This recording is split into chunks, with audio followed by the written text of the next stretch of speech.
Bismillahirrahmanirrahim. Assalamualaikum warahmatullahi wabarakatuh. Waalaikumsalam warahmatullahi wabarakatuh. Apa kabar semuanya? Baik? Baik, Pak. Alhamdulillah.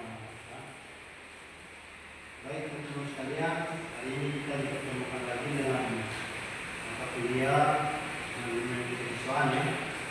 Sebagaimana sudah kita bahas beberapa minggu lalu, hari ini kita dipertemukan lagi. Dan alhamdulillah semua dulu keadaan sehat-sehat. Sebelum kita mulai pelajaran, dan nanti kita sama-sama berdoa. Semoga kita senantiasa berdoa berdoa di kita.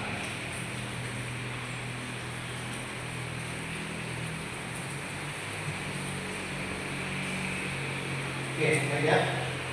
Nah, kita mulai absen dulu ya. Kita Silvi, Hadir, Pak. Wahani, Hadir, Pak. Mimi, Hadir, Pak. Siti Fajar, Hadir, Pak. Datai, Nabila, Hadir, Pak. Ariani, Hadir, Pak. Faruladi, sakit ya? Saya lagi. Oke. Kita akan lanjut materi. Materi pokoknya adalah pembinaan siswa di Sekolah. yang terdepan adalah studi Muslim Islam. Jelas ya? Jelas, Pak. Ini tujuan materi kita hari ini. Tujuan materi kita adalah untuk mahasiswa memahami pembinaan terhadap siswa di sekolah, kemudian pembinaan yang dilakukan untuk mendisiplinkan siswa serta pembinaan dilakukan sebagai motivasi untuk lebih meningkatkan sikap disiplin dan kepribadian mereka.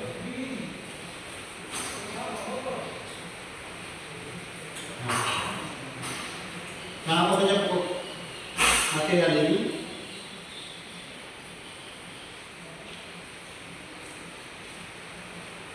Nah, ada 6 ya. Yang pertama adalah pengertian pembinaan disiplin siswa. Yang kedua adalah disiplin siswa. Yang ketiga adalah faktor yang mempengaruhi disiplin siswa. Yang keempat adalah pembinaan disiplin. Yang kelima adalah kehadiran dan ketidakhadiran siswa. Yang terakhir adalah hukuman atau disiplin. Nah, ini adalah materi pokok yang akan kita bahas hari ini.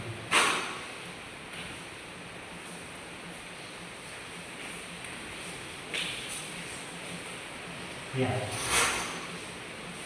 Baik, kita mulai dengan pengertian daripada pembinaan siswa. Ada yang mau sampaikan? Silakan. Saya coba silakan. Pembinaan siswa adalah upaya sistematis yang dilakukan oleh sekolah untuk membantu siswa mengembangkan potensi mereka secara menyeluruh, baik dalam aspek akademik, sosial, emosional maupun fisik, sehingga mereka dapat tumbuh menjadi individu yang berkualitas dan siap menghadapi tantangan kehidupan. Ya, begitu ya. Nah, itu adalah pengertian daripada pembinaan siswa. Jadi pembinaan siswa itu untuk meningkatkan aspek sosial, akademik, dan juga emosional dan fisik. Nah, yang aspek itu yang nantinya akan menjadi prioritas dalam pembinaan siswa. Oke, ya. Next. Nah, ini jenis-jenisnya. Ada 2 jenis. Silakan yang baca. Jenis yang pertama. Silakan. Jadi disiplin siswa yang pertama, disiplin diri melibatkan kemampuan siswa untuk mengatur diri sendiri dalam berbagai aspek kehidupan seperti waktu, belajar, dan ibadah. Ya.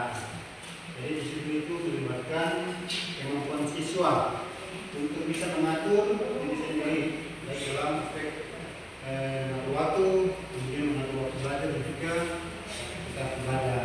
Untuk jadi siswa itu dia harus benar-benar memahami tentang bagaimana mengatur waktunya. Oke, yang kedua, silakan. Yang kedua. Kata baca yang Disiplin kedua. sosial. Ya. Disiplin sosial berkaitan dengan bagaimana siswa berinteraksi dan mengikuti aturan di lingkungan sosial mereka, termasuk di sekolah dan masyarakat. Ya. Jadi kalau siswa itu harus memahami bagaimana disiplin yang ada di lingkungan sekitar, termasuk di sekolah dan juga masyarakat. Jadi kalau dia di sekolah itu sekolahnya, di masyarakat tempat tinggalnya itu adalah menjadi pelajaran yang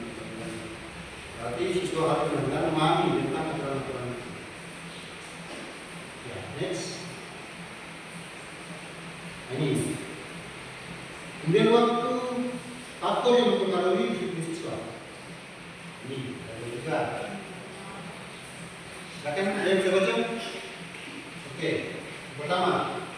Faktor internal. Ya, apa itu? Dalam siswa meliputi motivasi belajar, kesenangan diri, minat dan bawaan. Ya, jadi faktor internal ada dalam diri, ada juga dari luar ya. Yaitu meliputi motivasi belajar, dalam diri, minat dan bawaan. Ini yang sudah pertama dalam diri kita. Kalau kita punya faktor-faktor ini langsung mempengaruhi aktivitas belajar kita. Faktor yang kedua adalah faktor Eksternal. kita itu terlalu dari lingkungan. Kalau kita bergaul dengan orang lain, ya kita bergaul dengan orang lain.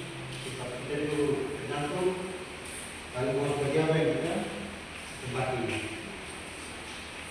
Baik, kemudian ini teknik. Nah, kita membina itu ada tekniknya loh. Nah, ini tekniknya ini loh. Yang pertama adalah menetapkan aturan dan ekspektasi. Nah, tentang aturan, sasaran, apa standar kita membina orang, apa standar orang yang nanti kita bina supaya menjadi orang yang baik. Harus kita menetapkan standar.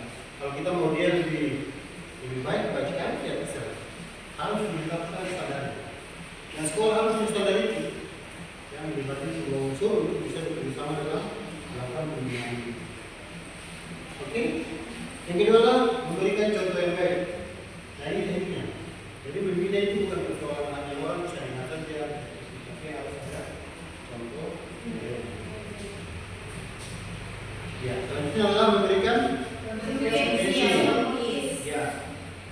Jadi ada teknik dalam pembinaan yang masuk akal. Yang masuk akal. Tidak ada konsekuensi yang diberikan yang bisa diterima dan orang bisa menjalankan itu. Ya, kemudian yang keempat menciptakan lingkungan yang positif. Nah, jadi pembinaan itu juga harus bisa menciptakan lingkungan tempat dia bermain, tempat dia belajar, itu bisa nyaman. Yang kelima adalah konsisten dalam menegakkan aturan. Jadi kita ada yang membuat aturan disiplin di sekolah. Pertama yang kita lakukan harus membuat teknik ini. Kita mulai dari mana, seperti apa nanti bukan persoalan apa namanya prosesnya, tapi mekanismenya juga.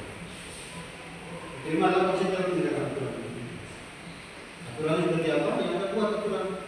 Anak-anak harus tujuh. Tidak ada aturan. Karena tidak ada jenis aturan yang dibuat. Yang tujuh itu apa? Datang atau apel atau setelah. Nah, dibuat aturan. Oke? Ya, Pak. Ada yang bertanya? Jelas? Jelas, Oke, Pak. selanjutnya. Nah, ini penting. Kehadiran dan ketidakhadiran. Nah, kita semua pernah dinilai seperti ini ya. Ya, Pak. Dalam pembinaan siswa sebagai aspek penilaian kita pernah dinilai untuk kehadiran dan ketidakhadiran. Kalau di dari kita masih manual ya kebanyakan. Kita sekolah maju yang kita menggunakan sistem teknologi itu ya, sidik jari. Bukan hanya sidik jari, bahkan wajah juga di dan juga di absen. Karena walaupun sidik jari mungkin bisa di ini kalau wajah tidak. Nah, kehadiran atau kehadiran dalam masuk pendidik dalam proses pendidikan sekolah. Kehadiran mengacu pada partisipasi aktif. Nah, kalau Anda dinilai hadir ya berarti ada. Kalau tidak hadir berarti ya tidak ada. Tidak mungkin ada nilai bagi orang yang tidak hadir. Nilai dari mana itu?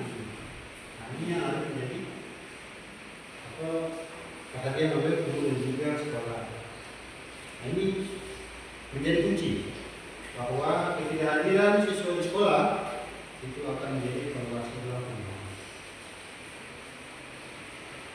Nah, ini hukuman punishment. Jadi kalau mengatakan hukuman ya. Kalau hukuman itu biasanya lebih menarik ke sanksi berat ya. Sanksi berat kalau hukuman. Kalau punishment ini apa namanya dalam bahasa akademik. Kalau hukuman itu berat, kalau punishment itu berat. Ada biasanya lawannya itu adalah reward. Kalau orang prestasi dikasih reward. Hadiah. Nah, lawannya kalau Anda gagal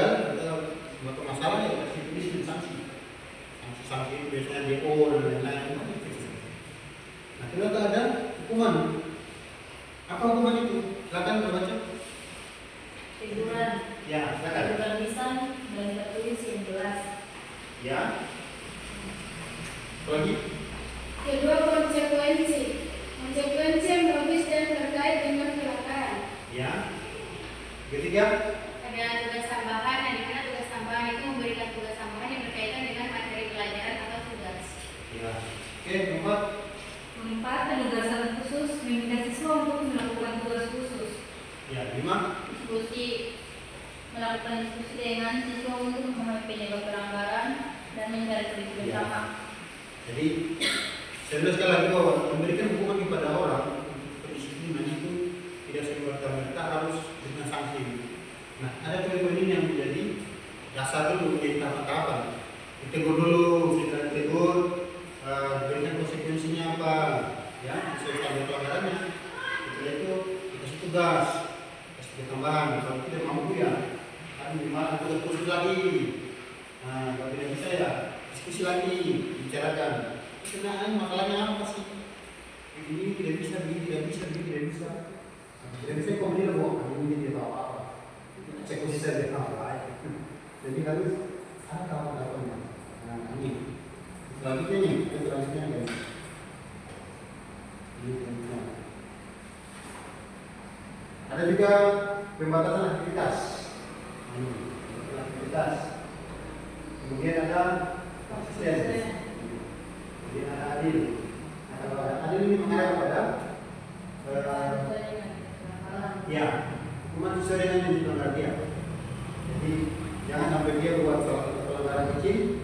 Nah, jika buat dia ini enggak, nah, eksekusi. Jadi pelanggarannya karena mungkin dia melakukan apalah kelas yang bisa jadi sebagai pertimbangan khusus. Kita jadi eksekusi 2 hari, eksekusi 2 hari, karena dalam masa 1 minggu. Jadi tidak berat ya. Oke, jadi harus kemudian sanksi sesuai dengan konsekuensi ya. Selanjutnya ada negatif. Kemudian terukur, kemudian beredakan, dan juga adalah tugas apa? Hindari hukuman fisik. Ya, ini. Sebenarnya kan kita mungkin di Maluku kurang ya, tapi di daerah lain mungkin sudah terbukti. Ada tahu mana ada kasus yang sekolah apa yang menjarakan itu orang tua murid. Hanya karena muridnya dicuri ya, kasihan ya. Dan sesuai hukum yang harus bikin agenda 20 juta. Padahal anak-anaknya begini. Saya mau cerita, ada satu pesantren di Makassar, teman saya, dia mengatakan bahwa ada siswa yang masuk di usia kalau semua berapa tahun? 19 tahun ya. Nah, orang tua bilang, Ustaz, ya itu anak saya ini masuknya di sana dikasih bagus lah, pokoknya bagus depannya. Dia bilang, Pak, anakmu sudah tidak bisa dielok, kok masih dipaksa? Jadi anak sudah besar begitu yang pusat itu dipaksa besar untuk bisa diperbaiki. Nah, inilah salah satu faktor bahwa pendidikan itu harus betul-betul tersinkron. Ya, jangan sampai sudah tidak bisa lagi dia alatnya, dipaksa masih pesantren untuk betul-betul. Kiai harus bisa, anak saya ini nggak tahu, tidak bisa. Ada proses pembinaan yang memang bertahap. Nah, itulah salah satu contoh yang bisa dijadikan sebagai pedoman bagi seorang pendidik. Nah, saya rasa mudah-mudahan sebagai sarjana pendidikan Islam bisa memahami fungsi ini. Nah, tugas-tugas dalam sekolah, baik sekolah, kemudian guru, ya, kemudian ada tugas-tugas tambahan lagi, misalnya guru BK dan lain-lain, yang paling penting misalnya itu bisa melakukan disiplin siswa. Tidak ada siswa yang lahir dari sekolah tanpa ada proses ini. Semua melalui proses ini dan ada aspek penilaian di sekolah, ada aspek apa? Psikomotorik, ada aspek kognitif, dan aspek afektif dan lain-lain. Nah, semua terpaku dalam proses itu. Baik, itu saja. Ada lagi? Oke, sekian terima kasih. Tepuk tangan kalian semua.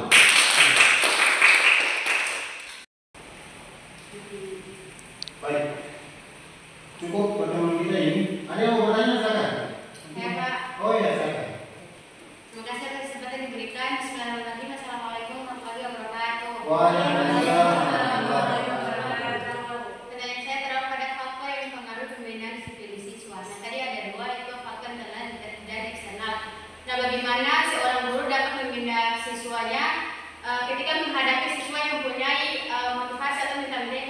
berbeda.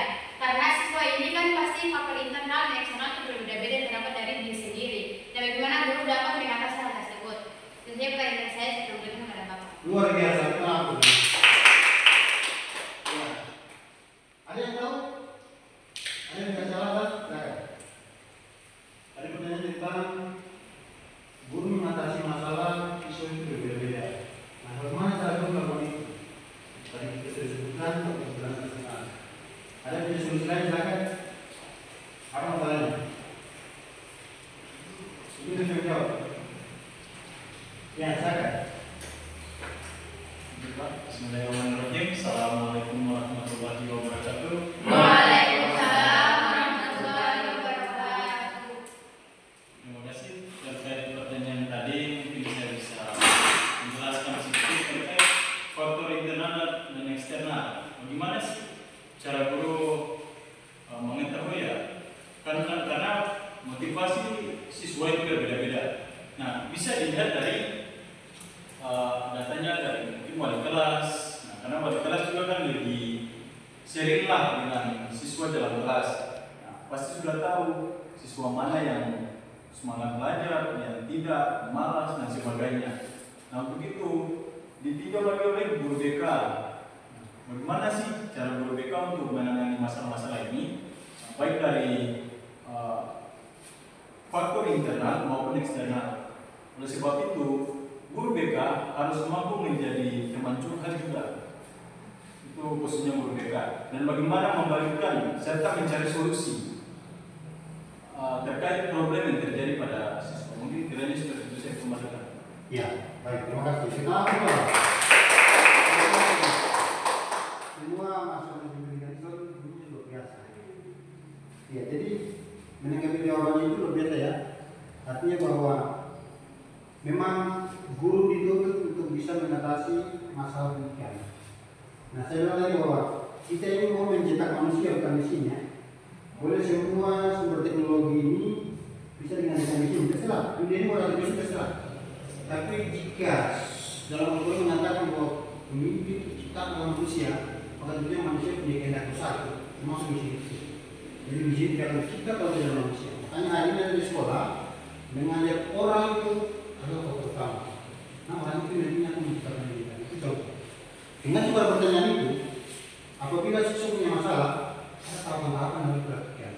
Pendekatan memang ini, ya, pendekatan kemanusiaan, pendekatan sosiologis, pendekatan sosial, pendekatan edukasi, pendekatan nasihat. Nah, itulah tahapan-tahapan untuk bisa mendidik orang. Kemana materinya? Nanti kita akan dapat materinya. Bukan dari sini saya coba. Padahal ternyata ketika dia betul-betul memahami kunci itu. Bahwa di rumah dia bergaul dengan siapa, atau pernah ya? Di rumah dia bergaul dengan siapa, pilih apa saja. Minta informasi lah dari orang tuanya. Kemudian secara internal ya kan memahami siswa dia. Misalnya kenapa anak ini sering terlambat, apa masalah dia. Nah, faktor siswa internal siswa inilah yang nantinya akan menjadi evaluasi orang ini. Saya katakan sekali bahwa minor alhamdulillah. Bahkan Anda bisa lihat orang selama satu semester itu tidak cukup. Hari-hari pun tidak cukup. Nah, saya bilang ada teknik-tekniknya. Nah, makanya harus boleh punya kompeten-kompeten untuk bisa mengatasi masalah ini. Jelas ya? Jelas Pak. Sanggup? Sanggup menjalankan amanah ini? Ini amanah di akhirat. Ada yang mengatakan A, ya A, kalau mengatakan B, A. Dan balihu ani wal ayat. Saya tahu betul ya. Ini sudah mengatakan A, sampai kepada orang lain A semuanya. Dan itu akan mengalir dari yang ini. Ya. Nah, mudah-mudahan ini menjadi tampil kita bersama. Teori saya sampaikan. Nanti bahwa praktiknya Anda akan masuk pada fase-fase itu. Kalau Anda sudah selesai di sini, Anda bisa bekerja sebagai pegawai pemerintah yang mungkin bisa menentukan di sekolah ini. Harus cukup ya? Ya Pak. Baik, bagaimana pertanyaannya? Mudah-mudahan Allah memberi kesehatan dan kekuatan. Mudah-mudahan kita ketemu lagi ya. Ya Pak. Dalam waktu yang sama, semoga Anda semua kembali ke rumah dalam keadaan sehat walafiat. Amin. Assalamualaikum warahmatullahi wabarakatuh.